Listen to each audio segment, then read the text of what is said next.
હાલો મિત્રો, દેશી લાઈફમાં તો ફરમ આપનું સ્વાગત છે ને હું છું આપનો મિત્ર નથુ ગોજીયા. મિત્રો આમ તો ઘણો ટાઈમ થયા ને બહુ વિડીયો ઉતારવાનો ટાઈમ નથી મળે. અત્યારે થોડુંક ઓલું કે ને ભીડ થઈ ગયા પણ તો એ વિડીયો ઉતારી નાખીએ.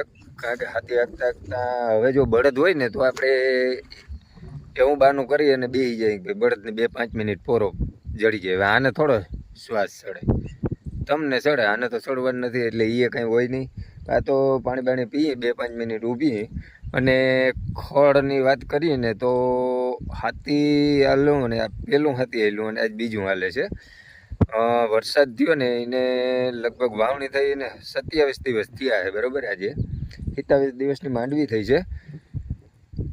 અને પહેલું જ હાથી એક હાલ્યું છે, એ 2 દિવસ પહેલાં હાલ્યું અને પાછું આજ બીજું હાથી હાલે. હવે આમાં નિંદામણ કરવાનું છે. જોકે નિંદામણ હેહમૂરી અને હેહમૂરો 2 વસ્તુ છે. એટલે એને ફરજિયાત આપણે નિંદામણ કરવું જ પડે. કારણ કે દવાનો એમાં બહુ કંઈ એવડો અસર થતી નથી. હળે પણ થળિયું રહી જાય છે.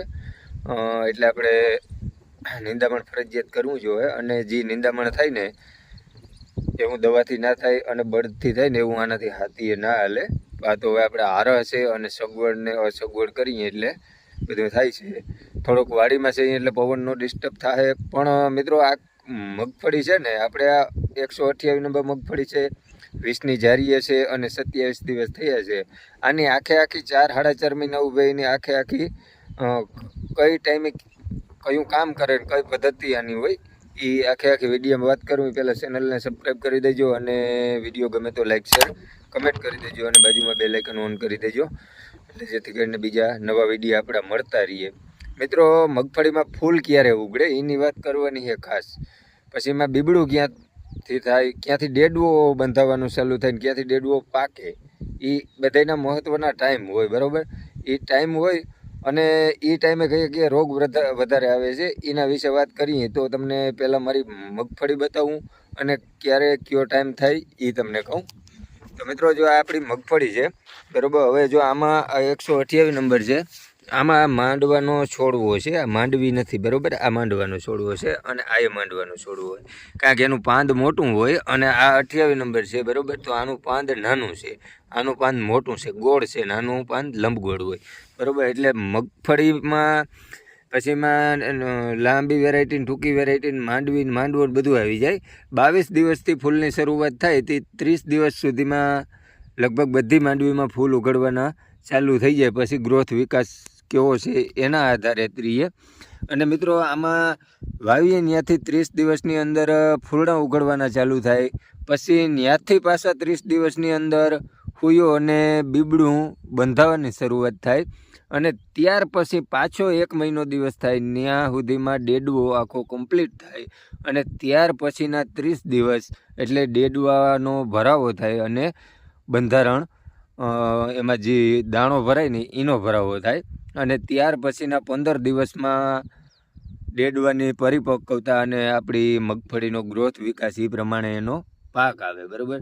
તો શરૂઆતનો ફાલનો અત્યારે સમય છે. તો અત્યારે કયો રોગ આવે તો કે અત્યારે ઈયળની શરૂઆત થાય. કારણ કે આ ફૂલડું દેખાય, આ ફૂલડાને ઈયળની અસર થાય. કારણ કે આ ફૂલ હે ને ઈયળને થોડુંક વધારે ભાવે અને કુણપ હોય એટલે ત્યાંથી ઈયળની શરૂઆત થાય. પહેલા મહિનામાં 30 દિવસમાં ઈયળનો રોગ જોવા મળે. પછી બીજા મહિનામાં ઈયળ અને પોપટી, કારણ કે ફૂલને કુણપીની હોય ફૂયોને, અને ઈયળ તો મહિના દિવસ પછી ચાલુ થઈ ગઈ. પછી પોપટી અને મોલોમછી એ બેની શરૂઆત થાય.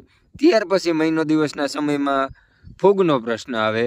અને ત્યાર પછીના મહિનો દિવસની અંદર ફૂગ, હુકારો, ગેરું, ટીકા એ બધે રોગનો પ્રસારિત થાય. કારણ કે અત્યારે કોઈ બી માંડવી હોય એના સમય પ્રમાણે જ બધા રોગ અને બધું થતું હોય. કારણ કે અત્યારે કોઈ પણ જગ્યાએ કોઈ પણ માંડવી હોય એમાં ગેરું ટીકાનો રોગ જોવા ના મળે. કારણ કે એ ક્યારે મળે, એની પરિપક્વતા પૂરી થઈ ગઈ હોય અને આપણે ધરાર ઊભી રાખવાની હોય અથવા માંડવીમાં જે વિકાસ ઘટતો હોય અને થોડો ઘણો માલ થઈ ગયો હોય ત્યાર પછી પાંદને શોષણ ના મળે એટલે ગેરું ટીકા એમાં થાય બરાબર. અને ફૂગમાં એ જ રીતે હે. આગળના પાન છે જે જો આ પાન છે, આ પાન છે એ આ પાન જ્યાં લગણ આમાં હોય ત્યાં સુધી વાંધો નહીં. આ પાન ખર્યું એટલે થડમાં ગયું એટલે હળો પડ્યો એટલે ફૂગ ઉત્પન્ન થાય. તો એના બધાની અત્યારે સ્ટેજ બાય સ્ટેજ દવા આવી ગઈ છે. અને કોઈ પણ મિત્રોને ખબર ના હોય કે ભાઈ હવે રોગ જીવાત હોય અથવા મારા જેવો કોઈ આળસુ માણસ હોય અને વાડીએ બહુ આટો મારવા ના જતો હોય તો ઈરનો એટેક ચાલુ થઈ ગયો છે. ફૂલડા ઉગડતા જાય એમ ઈરનો એટેક વધતો જાય. એટલે એ એક ધ્યાન રાખવું. અને આ 20ની જારીએ આપણે હાંકીએ છીએ તો આમાં 13ની જારીની આયરું છે, એમાં 13ની રાપ છે. અને સાઈડમાં છે ને એમાં આપણે છે 7ની રાપ. પહેલાં રીમાની હાંક્યા હતા અને ત્યારબાદ આ હાંકીએ છીએ. અને લકડ હાથી કહેવાય. અને વાહે ટ્રેક્ટરમાં ઊભવાવાળું કોઈ છે નહીં. સાપન્યું છે પણ પકડવાવાળું નથી. આપણે રામ ભરોસે હાંકીએ છીએ. અને જો આ હાંકેલી, કારણ કે થોડું હે ને પારી થાય ને તો આપણે ખડ પણ આમાં ડટાય, કારણ કે નિંદામણનો થોડોક ફાયદો થાય. બરાબર છે. એટલે આવું બધું આપણે હાંકીએ છીએ. અને તમારે કંઈ પણ કઈ પોઝિશન હોય, કઈ રીતે સિસ્ટમ હોય એ આ કમેન્ટમાં જરૂર જણાવજો. અને વિડીયો થાય છે લાંબો. હવે પછીની માહિતી આપણે પછીના વિડીયામાં શેર કરશું. તો મિત્રો વિડીયો કેવો લાગ્યો કમેન્ટ બોક્સમાં જરૂર જણાવજો.